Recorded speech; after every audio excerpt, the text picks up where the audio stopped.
নমস্কার, good morning, welcome back to my channel. আমি সুধা আর আমার হ্যাপি হ্যাপি মন ডেলি ব্লগ চ্যানেলে তোমাদের অনেক অনেক স্বাগত। আশা করি তোমরা সবাই খুব ভালো আছো। আমি আর সায়ন্তিক দুজনেই খুব ভালো আছি। তো দেখো, সকালের নিত্যদিনের যা কাজ থাকে সমস্তগুলো সেরে আমি এদিকে বাজার চললাম। মাসিকে বললাম, মাসি তুমি থাকো, মাসি কাজে এসেছে, আমি বাজারটা সেরে আনি। বাড়িতে একদমই সবজি নেই, যেহেতু দুদিন মাদের বাড়িতে খাওয়া দাওয়া হয়েছে। তো চলো কিছু সবজি নিয়ে নেওয়া যাক। আমি সবজিটা বেশিরভাগ খাওয়া পছন্দ করি, তো সবজি নিয়ে নেওয়া যাক। দেখা যাক আজ কী নেওয়া যায়। তো এই যে দেখো, বাজার চলে এসেছি সবজি নিতে। ভাবছি কী নেব। অনেকগুলো টমেটো ছিল বাড়িতে, তো কয়েকদিন রান্না না হওয়ার কারণে ফ্রিজে রাখার সত্ত্বেও সেগুলো খারাপ হয়ে গেছে। জানি না কেন, মনে হয় প্যাকেটে রাখিনি, খোলা রেখেছিলাম ফ্রিজে, সেই জন্য হয়তো কালো দাগ পড়ে গেছে টমেটোগুলো। আর আমি সমস্ত তরকারিতেই টমেটো খাওয়া খুব পছন্দ করি। তো এখানে আমি ঝিঙে আর পটল, আলু, কুমড়ো আর টুকটাক যেগুলো দরকার সেগুলো নিয়েছিলাম। এরপর নিয়ে বিলটা মিটিয়ে দেওয়ার পর এবার বাড়ি ফিরে আসছি। তাড়াতাড়ি এসে রান্নাটা বসাতে হবে। সায়ন্তিক গেছে স্কুল থেকে ফিরে এসে, ও তো জানোই 10টার মধ্যে ওর জলখাবারে ভাতই চাই। যদিও সকালবেলায় আমি ওকে দুটো লুচি আর আলু ভাজা করে টিফিন দিয়ে পাঠিয়ে দিয়েছিলাম, কিন্তু ও এমনই অভ্যাস, ও খাবেই ভাত, স্কুল থেকে এসে খাবেই। আর ও সেই জন্যই এবার মা তো যতই হোক ছেলে যেটা খেতে চাই সেটা বানিয়ে দেওয়া পছন্দ করি। ও বাড়তি অন্য কিছু পছন্দ করে না, জলখাবারে মুড়ি একদম খেতে পারে না। তাই ও ভাত, ডাল, আলু সিদ্ধ ভাত হলেও ও ভাতই চাই। তো এই দেখো বাড়ি চলে এসেছি। বাড়ি ফিরে এবার দেখা যাক সবজিগুলো কেটে নেব। এদিকে মাসি কাজ করছে।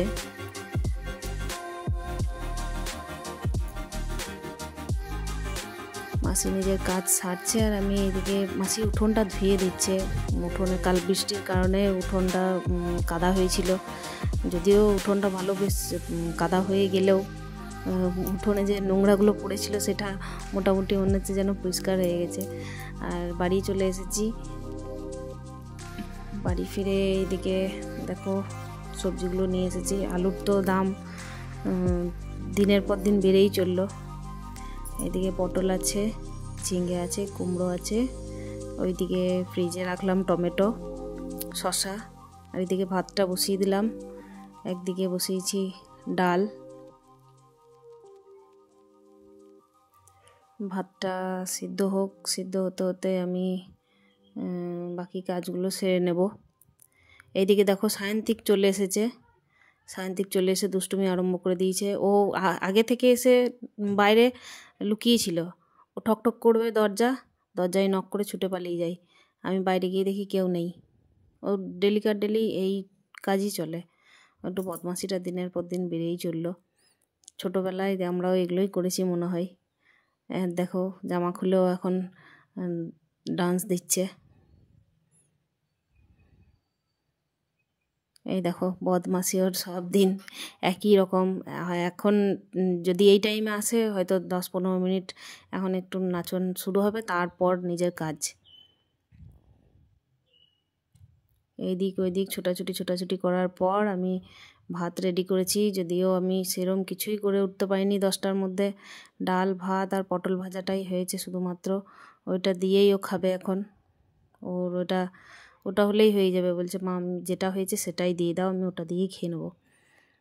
তো দেখো পটল ভাজাগুলো তো হয়ে গেছিলো। ওকে দুটো তুলে দিয়েছিলাম খাওয়ার জন্য। তুলে দিয়ে তারপর ওকে খেতে দিলাম। আর ভাতটাও এত গরম যে তাড়াতাড়ি খাওয়ানো যাচ্ছিল না। আর তারপর দেখো বাকি তরকারিগুলো করি। এদিকে আমি দেখো মৌরলা মাছ ভাজা করছি। মৌরলা মাছগুলো ফ্রিজে রাখাই ছিল, হচ্ছিল না করা। তো শুধুমাত্র এটা ভাজা করবো, আর কিচ্ছু করবো না, শুধুমাত্রই ভাজবো। শুধু খড়া করে ভেজে নেব। সায়ন্তিক একদম মাছ খায় না, একটাও মাছ নেয় না, কোনো রকমে ওকে মাছ খাওয়ানো যায় না। ও মাছের গন্ধই সহ্য করতে পারে না, কেন জানি না, ছোট থেকেই। ও ছোটোবেলায় খুব অসুস্থ হয়ে পড়েছিল, হসপিটালে ভর্তি ছিল টাইফয়েডের জন্য। তখন থেকেই ও মাছটা একদমই অ্যাভয়েড করে। মাছ হাতে গন্ধ পেলেও মাছ মানে খেতে চায় না, মানে ভাতটাই খেতে চায় না। যদি হাতের মধ্যে গন্ধ পায় মাছের, তারা ভাতটাই খেতে চায় না। আর এইদিকে দেখো আমাদের বাড়ি এই পুচকিগুলো সব বাড়িতে খেলতে আসে। ও দেখো জলের মধ্যে ফেনা তৈরি করেছে, শ্যাম্পু জল গুলেছে, এমনকি আমার ফেস ওয়াশগুলোকেও সব জলের মধ্যে দিয়ে দিয়েছে। এত বদমাশি করছে যে কি বলবো। আর আমাদের বাড়িতে তো নানা ধরনের পুচকি সব সময় দেখতে পাবে ব্লগে। আমি ওদেরকে নিয়েই চলার চেষ্টা করি সবসময়, ওরা খুব ভালোবাসে। আর এই যে পুচকেটাকে দেখছো, ওই পুচকেটা আমার পাশের বাড়ির এক দাদার মেয়ে।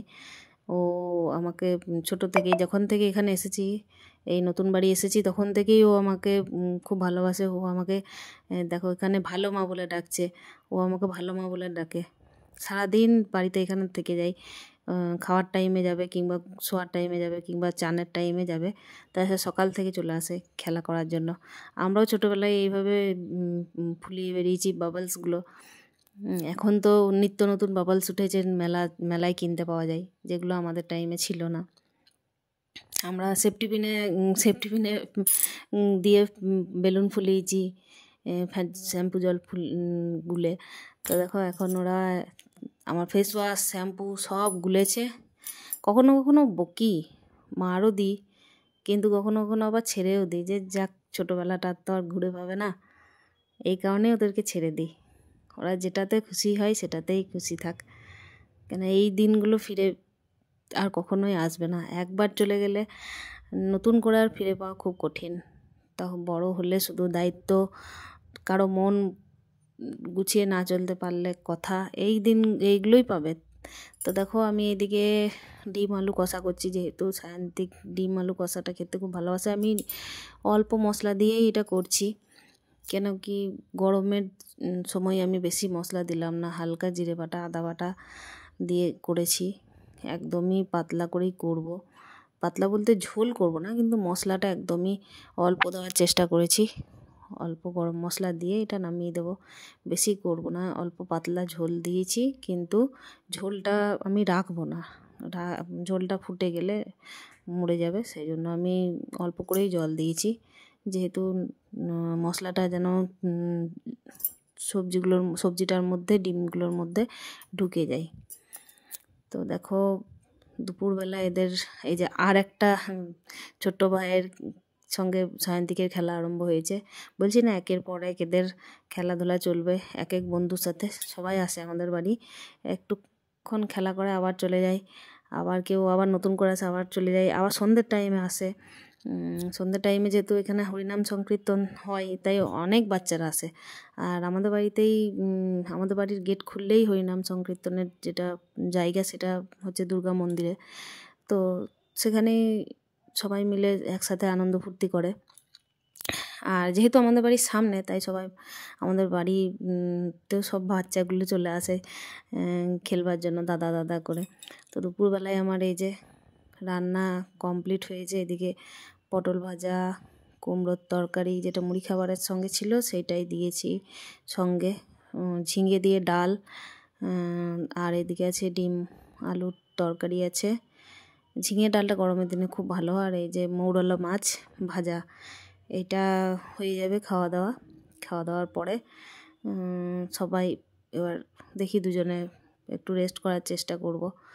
তো সায়ন্তিককে তো খাইয়ে দিতে হয়। ও নিজের হাতে 10টার সময় খেয়েছে একটু, আর আমিও খাইয়ে দিয়েছি, কিন্তু ও বলে যে মা আমার পেট ভরে না, তুমি খাইয়ে দাও। তো যেহেতু ছেলেদের কথা না মারা শুনলে একটুতেই গলে যায়, যদিও স্বভাবটা হয়তো খারাপ, কিন্তু ও আমার হাতে খেতে ভালোবাসে।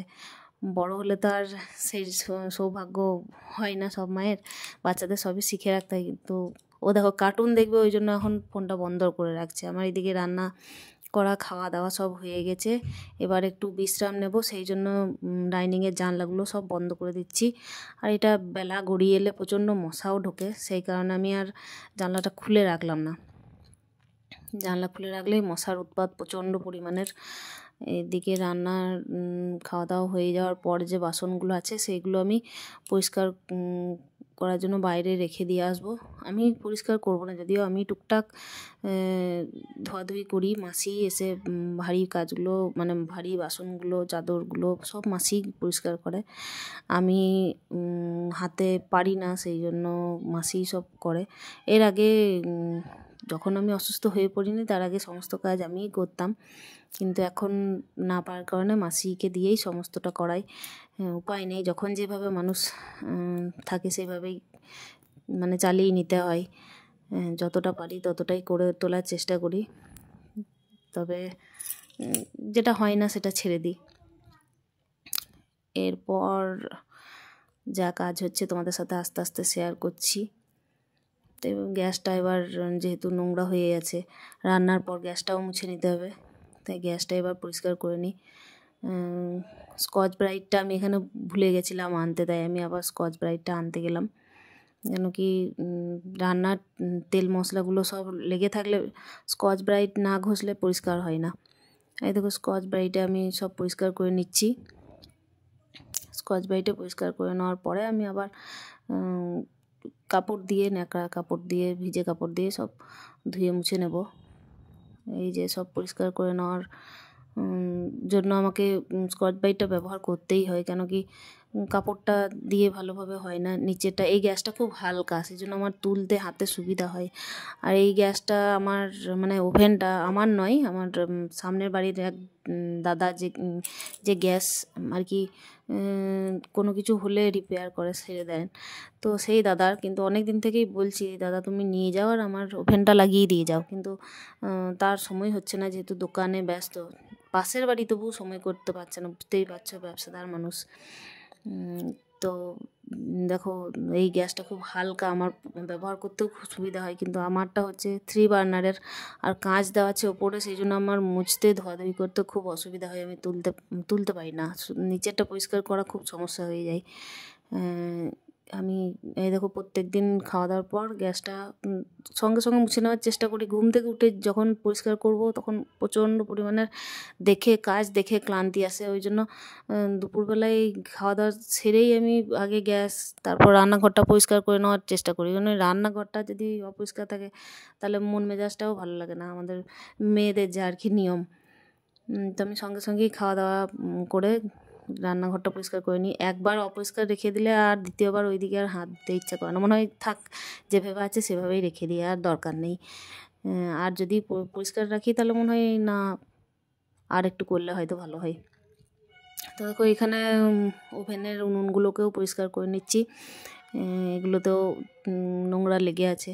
তারপর তো লোকের জিনিস হলে পরে আরও বেশি একটু যত্নের দরকার হয়। নিজের জিনিসটা যেভাবে ইউজ করি না কেন আমরা, পরের জিনিসটা একটু মানে অন্যের জিনিসটা আর কি, পরের জিনিস বলবো না, অন্যের জিনিসটা একটু যত্ন সহকারে ব্যবহার করা উচিত, যেহেতু সে আমাকে এটা দিয়েছে ব্যবহার করার জন্য।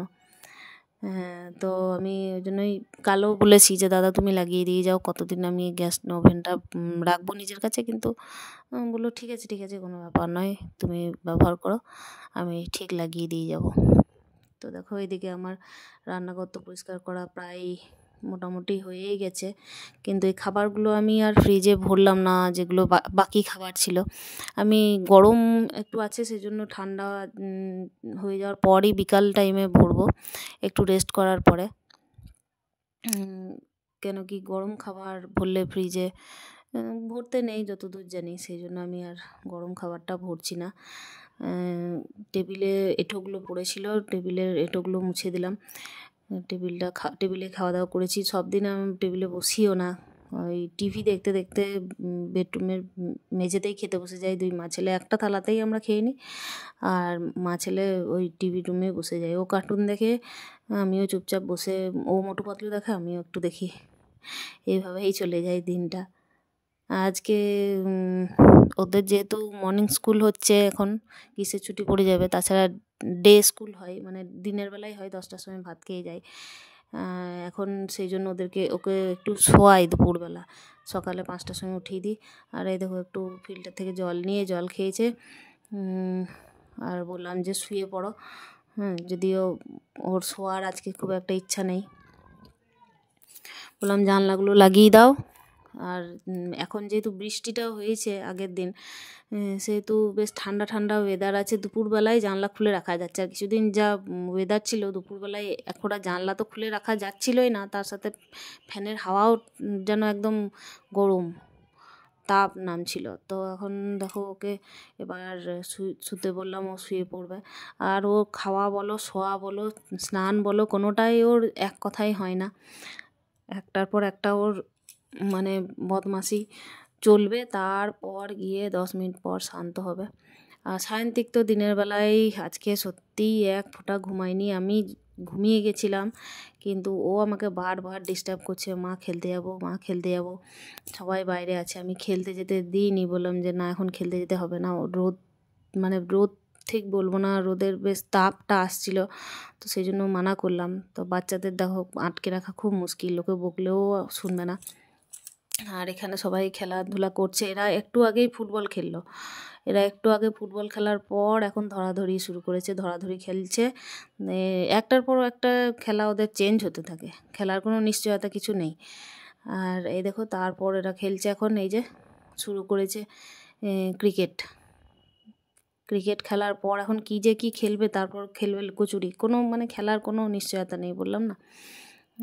খেলতেই থাকে, মানে কিছু না কিছু খেলবেই। আধ ঘন্টা 1 ঘন্টা অন্তর অন্তর খেলা চেঞ্জ হয়, আধ ঘন্টা অন্তর অন্তর খেলা চেঞ্জ হয়। অবশ্য সব সময় খেলতেও পায় না সবাই। আর আমরা ছোটোবেলার দিনগুলো তো ফিরে পাই না, যে দিনগুলো আমরা কাটিয়ে এসেছি সেই দিনগুলো তো আজকালকার দিনের বাচ্চারা আরও কম কাটায়। একটা নির্দিষ্ট জায়গায় সীমাবদ্ধ থেকে এরা খেলাধুলা করে, আর আমাদের কোনো নির্দিষ্ট জায়গা ছিল না। আমরা এই পাড়া থেকে ওই পাড়া চলে যেতাম, মারা আর এই পাড়ায় খুঁজে পেত না, যে পাড়ায় নিজের বাড়ি সেই পাড়ায় আর খুঁজে পেত না। আর আমাদের বাচ্চাগুলো কী করে, মানে নির্দিষ্ট চোখের সামনেই নির্দিষ্ট একটা জায়গায় খেলে, তবুও আমরা মানে পাহারাদারের মতো পাহারা দিই। আমি যদিও খেলতে দিই সায়ন্তিককে, একদম খেলতে না দেওয়া করি না, কেন কি আর এই দিনটা ফিরে পাবে না। আর আমরা যেভাবে এখন বড় হয়ে গেছি, আর সেই দিনগুলো আমরা যেভাবে কাটিয়েছি সেগুলো খুব মিস করি। এই দেখো সন্ধ্যের টাইমে হরিনাম সংকীর্তনেও দেখো আমার ছেলে কেমন নাচ করছে।